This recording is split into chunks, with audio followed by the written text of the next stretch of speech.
Pangulong Marcos naman, itong budget na to, kasalanan mo to eh. Sinisini dating Finance Undersecretary Shelo Magno si Pangulong Bongbong Marcos sa kabila ng pahayag na pwedeng mag-shutdown ng operasyon ng gobyerno kung idedeklarang unconstitutional ang budget. Isa si Magno sa mga nanguna sa protesta sa EDSA Shrine sa Quezon City laban sa korupsyon at kontrobersyal na pondo ng gobyerno.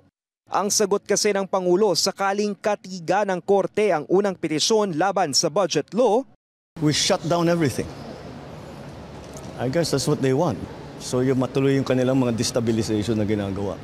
Una nang sinabi ni Magno sa Newswatch Plus na balak niyang maghain ng iba pang petisyon laban sa budget sa Pebrero, hiwalay sa inihain ng grupo ng dating Executive Secretary ni Pangulong Bongbong Marcos na si Vic Rodriguez. Ayon kay Magno, pinalaki lang at nakakadismaya ang reaksyon ng Pangulo sa mga humahamon sa legalidad ng budget. So hindi po maaaring sabihin ng Pangulo na bigla na lang magsha-shutdown na titigil na yung gobyerno, no? Maraming remedies dito at sana i-explore yun ng Presidente. Sa ilalim ng reenacted budget, pwedeng maibalik ang ilang pondo sa 2025.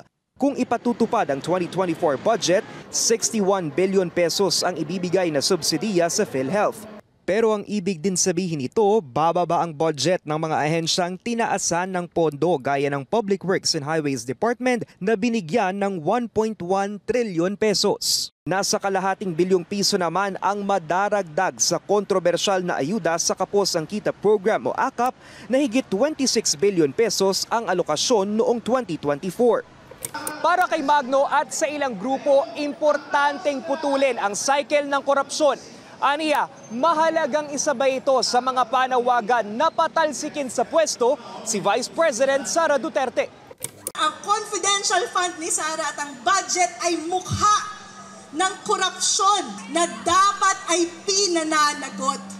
Bagay na iba sa protestang isinagawa ng ilang grupo sa umaga kung saan ang tanging sentro ang maaksyonan sa Kamara ang mga reklamo laban sa pangalawang Pangulo.